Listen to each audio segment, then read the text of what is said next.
আমার বাসার পিছনে 14 নম্বর সেক্টরে মাইক লাগিয়ে আমার বাসার দিকে মাইক করে উৎখাত করতে হবে। আরে ভাই, এটা স্বাধীন সার্বভৌম রাষ্ট্র, এটা ওরা করতে পারে না, এটা বেআইনি, এটা অন্যায়, এটা জুলুম, এটা মানবাধিকার লঙ্ঘন, বাক স্বাধীনতা হরণ। এই অন্যায় আল্লাহ সহ্য করবেন না। একটা পরিবেশকে ধীরে ধীরে ধীরে ধীরে পরিকল্পিত ভাবে একটা অশান্তিময়, দাঙ্গাময়, ভয়ঙ্কর একটা পরিস্থিতির দিকে এরা যে নিয়ে যাচ্ছে ধীরে ধীরে, এই ব্যাপারে উত্তরার জনগণ কি কিছু বলবে না? মুসল্লিরা কেন প্রতিরোধ করে না মসজিদে? কেন কথা বলেন না যে আপনি আল্লাহ রাসূলের বয়ান করেন, আপনি হিজবুত তওহীদের বিরুদ্ধে এখানে নিষেধাজ্ঞা করছেন কেন? এটা তো অন্যায় হচ্ছে। আমি কিন্তু পালাবো না। আমি কোথায় পালাবো? আমি ইন্ডিয়া যাব না, আমি ইংল্যান্ডে যাব না।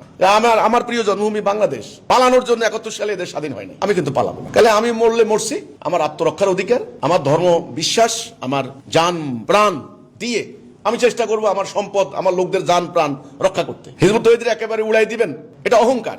এত হাজার হাজার মানুষকে আপনি কোথায় উড়াই দিবেন? আমরা দেখতে পাচ্ছি যে উত্তরাকে কেন্দ্র করে, উত্তরাকে টার্গেট করে একটা কওমি মাদ্রাসা কেন্দ্রিক একটা গ্রুপ, একটা গোষ্ঠী, এটা কিন্তু আদা জল খেয়ে নেমেছে, এটা উঠে পড়ে লেগেছে। এরা গত কয়েক দশকে নানান কায়দা বিভিন্ন মসজিদ তারা দখল করেছে। বিভিন্ন জায়গায় তারা মসজিদের ইমামতির দায়িত্ব পালন করে। সব মসজিদ না, কিছু কিছু মসজিদে। এখন তারা, আমরা দেখতে পাচ্ছি যে এখানে তারা আমাদের নামে মিথ্যা হ্যান্ডবিল রচনা করছে, যেটা আমরা বলি নাই, যেটা আমাদের বক্তব্য নয়, সেটা বানিয়ে বানিয়ে তারা অপপ্রচার চালাচ্ছে। নাম্বার 1। নাম্বার 2, এই মসজিদে মানুষ জুমার নামাজ পড়তে আসে মুসল্লিরা, এখানে তারা পালা করে বয়ান করছেন। আরে ভাই, জুমার দিনে মানুষ কোরআন হাদিসের বয়ান শুনবে, আল্লাহ রাসূলের কথা শুনবে। আপনারা জুমার দিনে দাঁড়াইয়া মিম্বরের মধ্যে হিজবুত তওহীদের বিরুদ্ধে বয়ান করা শুরু করে দিয়েছেন। তো হিজবুত তওহীদের বিরুদ্ধে এটার উদ্দেশ্য কি? উদ্দেশ্য হলো একটা অরাজকতা সৃষ্টি করা, একটা মব সৃষ্টি করে উত্তরা আমাদের বাড়ি, আমার বাড়ি, এখানে আমাদের অফিস কার্যক্রম চলছে, সবাই জানে। উত্তরা তো আমাদের কার্যক্রম নতুন না, আমাদের লক্ষ লক্ষ পত্রিকা, আমরা প্রতিনিয়ত উত্তরার প্রতিটা ব্যবসায়ী জানে, প্রতিটা বাড়িওয়ালার কাছে আমাদের পত্রিকা আছে, হাজার হাজার বই। উত্তরা আমাদের জামাত হয়, ঈদের জামাত। আমি এদেশের একজন আইন মান্যকারী নাগরিক। আমার বাক স্বাধীনতা, আমার মানবাধিকার বলে একটা কথা আছে, কথা বলার অধিকার, সংগঠন করার অধিকার। তো আপনারা মিথ্যা কথা বলে মসজিদের মতো জায়গায় ব্যবহার করবেন, এটা আমি মনে করি অন্যায় হচ্ছে। ধর্মপ্রাণ মানুষের ইমানকে ভুল খাতে প্রবাহিত করা হচ্ছে, মানুষকে বিভ্রান্ত করা হচ্ছে। এরা যদি একটা ঘটনা ঘটাই দিতে পারে, এখানে আমার এলাকায় 2016 সালে তারা এই ধরনের মিথ্যাচার করে হামলা করে 2 জন সদস্যকে হত্যা করেছে, জবাই করেছে, আমার বাড়িঘর আগুন দিয়ে জ্বালিয়ে দিয়েছে এই ধর্ম ব্যবসায়ী গোষ্ঠীটি। ফলাফল কি হয়েছে? গত আপনার আওয়ামী লীগ সরকারের টাইমে মামলা হয়েছে, মামলায় শত শত লোককে আসামি করেছে, এর মধ্যে বিএনপি জামাতের লোকদেরকে টার্গেট করে আসামি করেছে। আমরা কিন্তু বিচার পাইনি। আমাদের বাড়িঘর ধ্বংস হলো, 2 জন সদস্য খুন হলো, আহত হলো, রক্তাক্ত হলো, বিচার কিন্তু আমরা পাইনি। মাঝখানে আওয়ামী লীগ সুবিধা নিয়েছে, ওই যে মানে ওই সময়ের বিরোধী দলকে মামলা দিয়ে ফাঁসিয়েছে। এখন এই ধরনের একটা প্ল্যান, এই ধরনের একটা অরাজকতা উত্তরায় হচ্ছে। এটা কোন অরাজকতা? এটা তো কোনো কথা হইতে পারে না। এই যে আপনার উত্তরার মানুষ বলুক, এলাকার মানুষ বলুক, আমাদের দ্বারা কোনো অসামাজিক কার্যকলাপ, শান্তি ভঙ্গের কোনো কাজ, আমরা কোনো রাষ্ট্রবিরোধী, সমাজ বিরোধী কোনো কাজ আছে? আমাদের নেই। আমাদের যে সমস্ত হিজবুত তওহীদের সদস্যরা আছেন, সেখানে তাদের কার্যকলাপ কি সবাই তো দেখে। তাহলে এই যে মিথ্যাচারগুলি, কাফের, মুরতাদ, এদেরকে প্রতিরোধ করতে হবে। আমার বাসার পিছনে 14 নম্বর সেক্টরে মাইক লাগিয়ে আমার বাসার দিকে মাইক করে উৎখাত করতে হবে। আরে ভাই, এটা স্বাধীন সার্বভৌম রাষ্ট্র, এটা ওরা করতে পারে না, এটা বেআইনি, এটা অন্যায়, এটা জুলুম, এটা মানবাধিকার লঙ্ঘন, বাক স্বাধীনতা হরণ। এই অন্যায় আল্লাহ সহ্য করবেন না।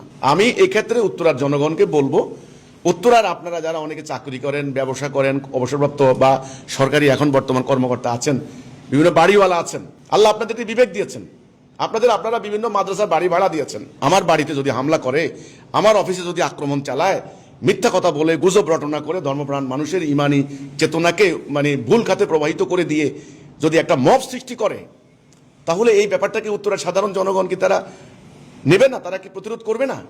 2020 সালে আমি এখানে সম্মেলনের ডাক দিয়েছিলাম, আমাদের সম্মেলন, আমাদের রজত জয়ন্তী। তো এটা বাংলাদেশ সরকার আমাকে অনুমতি দিয়েছে। এরা আমার সম্মেলনের আগত সদস্যদের গাড়িতে হামলা চালিয়েছে, সেখানে তারা মারামারি করার জন্য বিরাট আয়োজন করেছে। আমি কিন্তু ধৈর্য ধারণ করেছি। আমার কোটি কোটি টাকার ক্ষতি হয়েছে, আমি ধৈর্য ধারণ করে স্থগিত করেছি। আমরা বলেছি আমরা মারামারি করব না। মারামারি করলে কি হবে? এলাকার পরিস্থিতি কেমন হবে? তাহলে এই যে একটা শান্তিপূর্ণ, একটা স্থিতিশীল একটা পরিবেশকে ধীরে ধীরে ধীরে ধীরে পরিকল্পিত ভাবে একটা অশান্তিময়, দাঙ্গাময়, ভয়ঙ্কর একটা পরিস্থিতির দিকে এরা যে নিয়ে যাচ্ছে ধীরে ধীরে, এই ব্যাপারে উত্তরার জনগণ কি কিছু বলবে না? মুসল্লিরা কেন প্রতিরোধ করে না মসজিদে?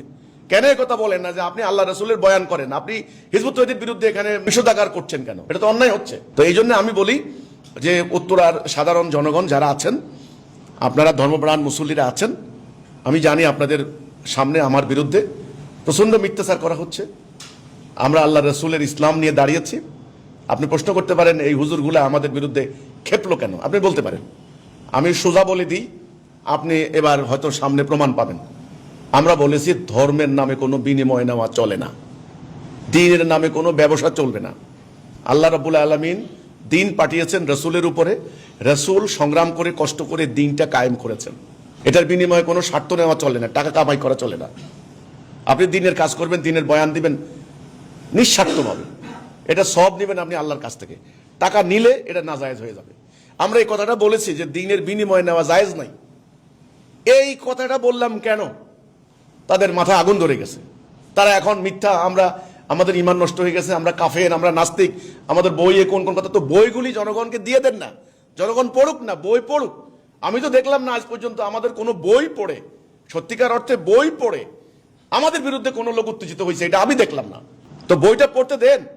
একটা 20 পৃষ্ঠার বই, একটা 50 পৃষ্ঠার 100 পৃষ্ঠার বই, আপনি 1 শব্দ 2 শব্দ দিয়ে মিথ্যাচার করবেন, এটা তো পূর্ণ বক্তব্য উঠে আসে না।